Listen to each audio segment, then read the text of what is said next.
Money management does not have to be complicated. Whether you're saving for a big goal or paying off debt or trying to take control of your finances, these tips will really help you succeed. So let's dive straight in. So basically, why money management matters. There's many reasons why it matters, but most basically, you want to become financially stable, financially independent, ideally.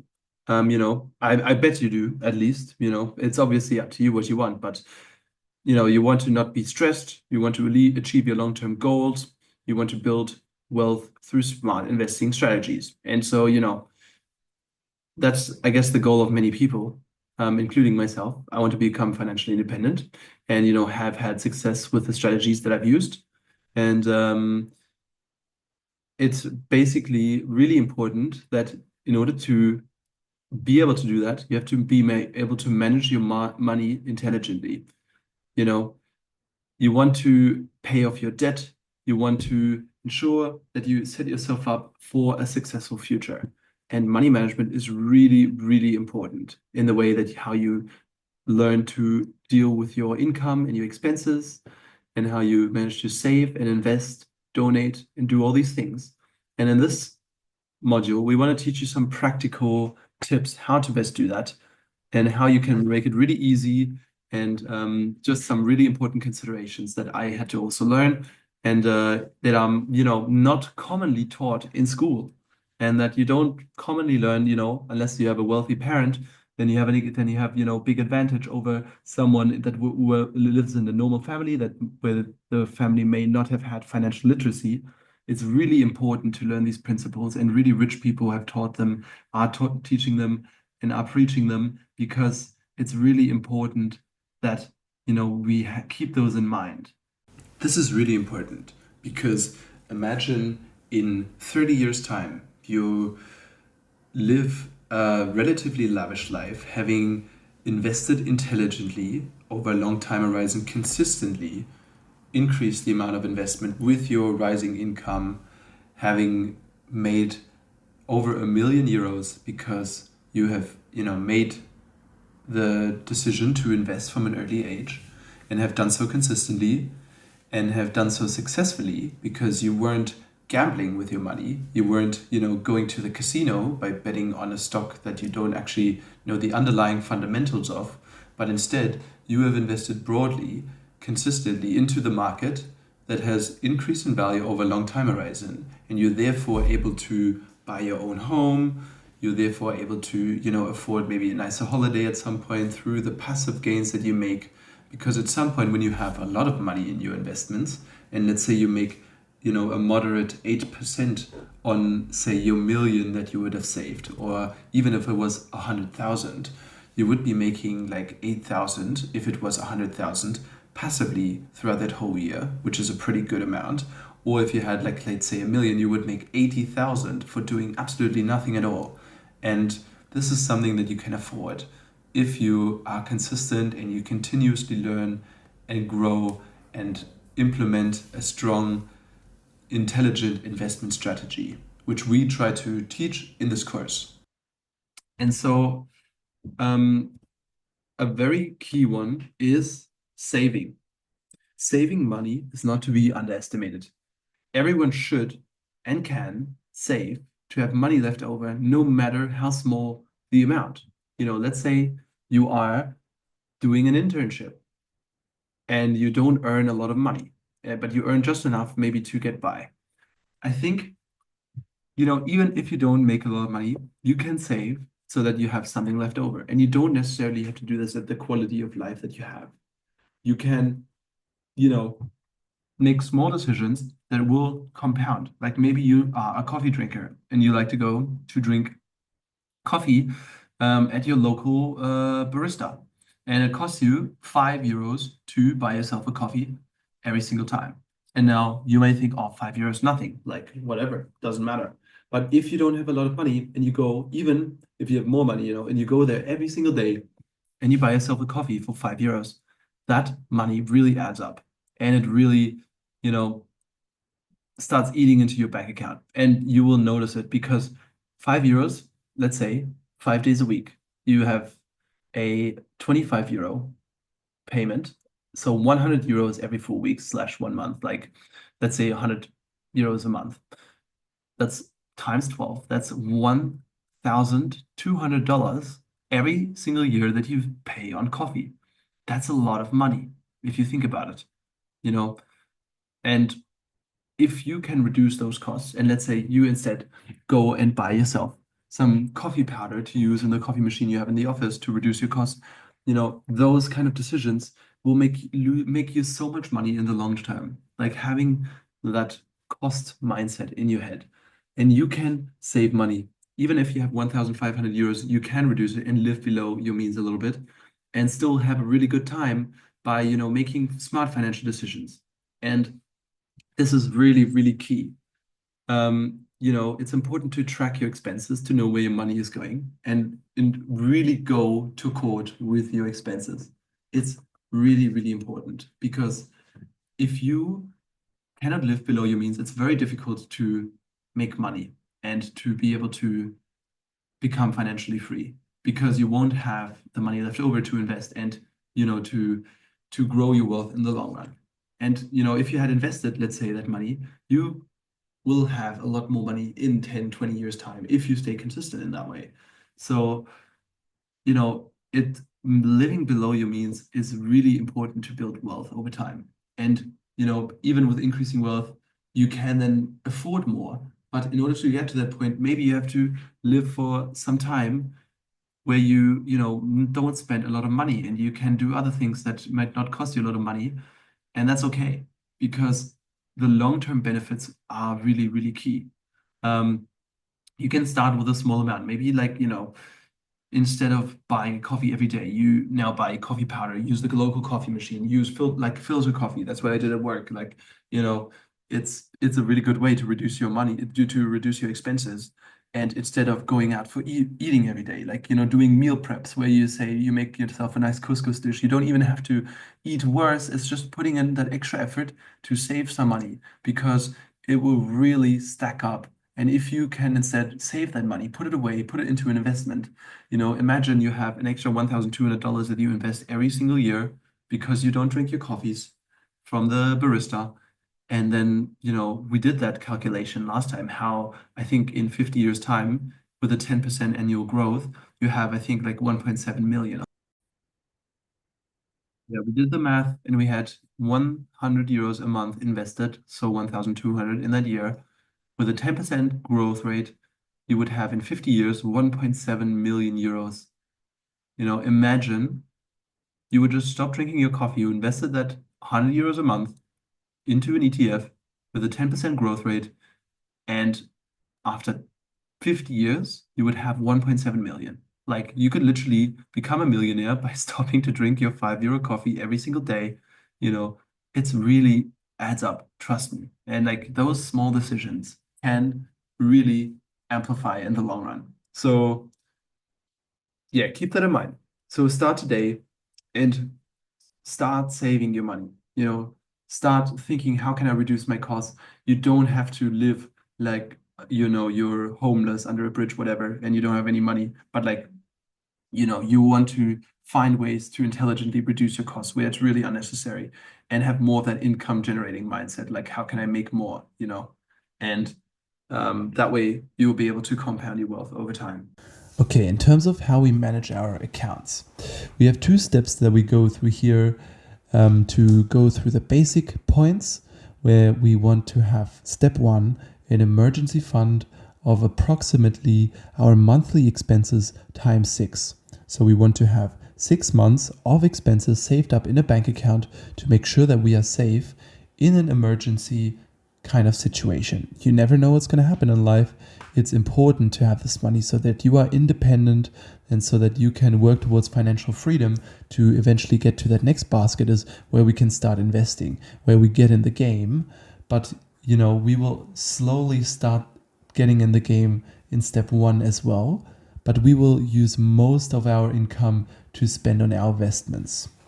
Now let me show you how that looks like in practice when we go about within our bank accounts. So as you can see here, this is an example bank account kind of situation. And here really the number one rule that I want to stress, it's super, super important.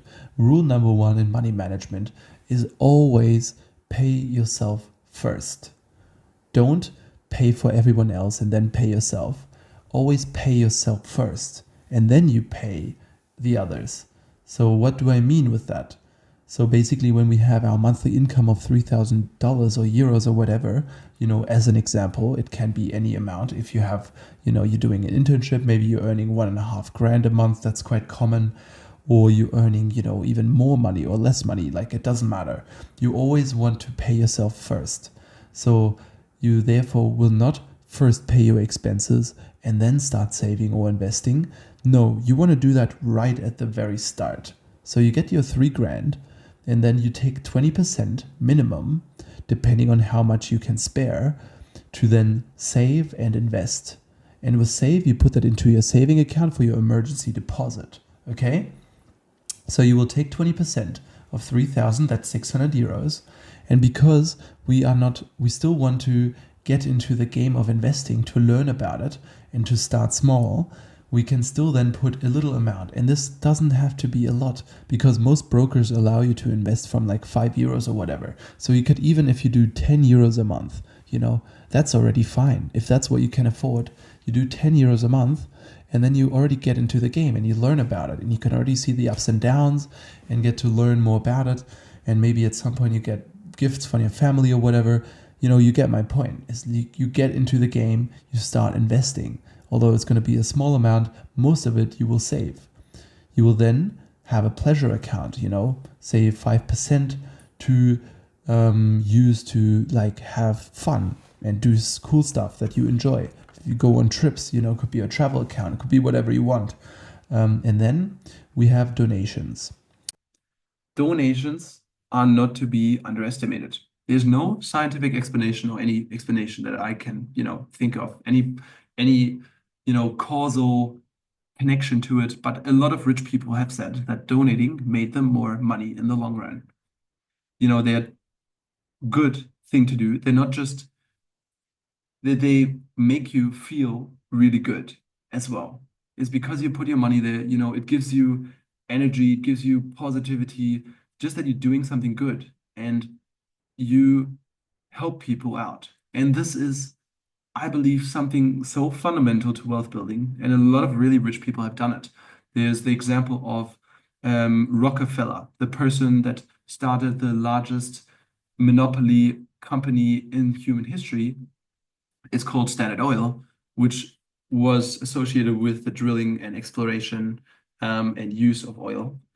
Started in the United States and has since then broken up into larger companies like BP, ExxonMobil, because it was so big of a company that they had to split it apart because it was too powerful and too uh, dangerous to competition. Like a lot of companies couldn't compete with them, so they had to split the company up. And this guy, the founder, Mr. Rockefeller, he now has a foundation as well, so he donates a lot of the money. And he started off with his career with a mindset to donate at least 10% to local initiatives that do good for other people. And ended up becoming filthy rich.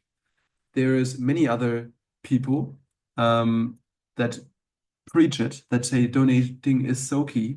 It is so important to, being an abundant person, and there's no real explanation. But it appears that these people are often very, very rich by doing good things. And yeah, I'm not saying it's a causal relationship. I'm not saying if you donate, you will become a millionaire. No. But a lot of people that are doing really well, that are successful, have, had this mindset throughout their whole life. And I think it's a very important thing. It doesn't have to be a big amount. You can do 1% of your income. What is that? Let's say you earn 2,500 euros per month. You put 1%, that is 25 euros. Is my math off? No, I think it's right. 25 euros a month. That's really not a lot of money. I think you can really spare that kind of money to help people out. And, there's a lot of people that are living on the street, dying in the cold, in winter. There's people, refugees that need help. There is people, old people that, want to have someone take care of them over Christmas. And there's just so many problems in the world. It really doesn't harm if you live a healthy life and have a job to give a little bit back and help some people out that could really need it. So, yeah, anyway. One last thing I want to highlight when it comes to donations is that, many people, including myself, I used to think like this as well. Like, oh, I don't have much money yet. I'm not like a millionaire at this point in my life. And do I really want to donate? I would rather donate when I have a lot of money, because then I have a lot to spare and I, could easily like chuck a couple grand here and there and, donate so much money.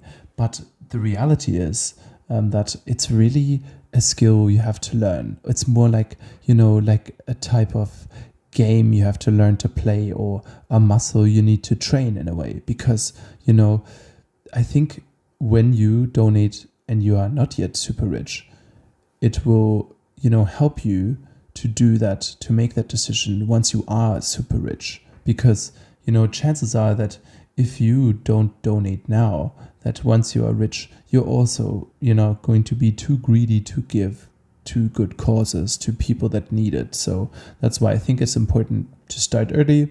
Doesn't have to be a large amount, but if you, decide that that's what you would like to do, I think it's good to start early and not push it back and say, I will do it once I'm rich. It's likely that once you are rich, you will still then not want to give, to good causes like that.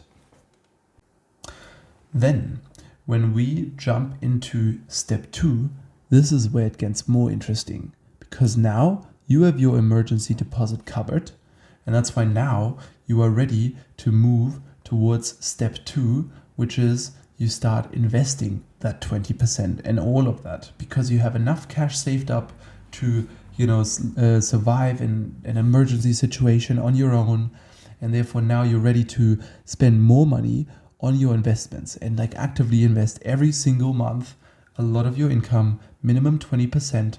And what is super important here is that whenever you get a pay raise, this is your monthly income, and this will, hopefully increase over time.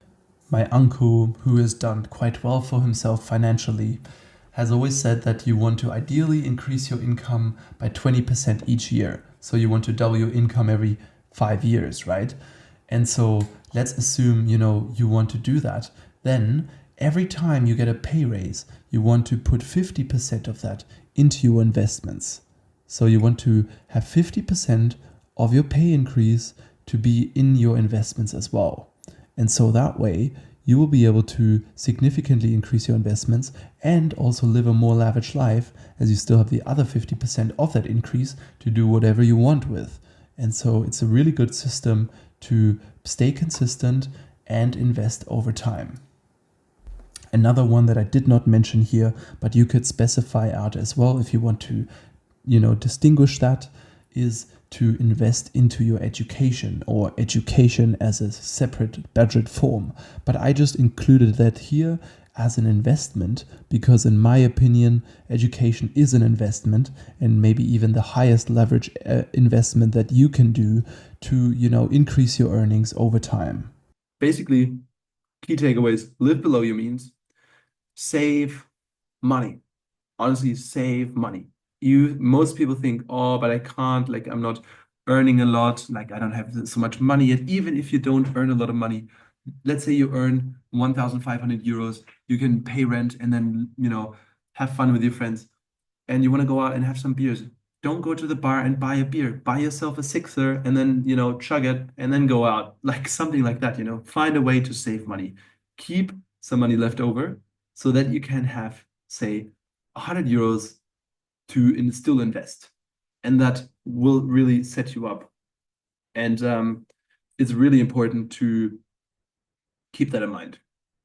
Keep a 6-month emergency fund, implement money management, automate as much as possible. Try to set automatic systems in your life to make it easier, to make it less strenuous. I don't spend a lot of time every month to look at my investments. It really shouldn't take you a lot of time. The whole point of this is to make it passive and for you to just make it easy for you to implement. And so, yeah, implement these things. It'll really change your life.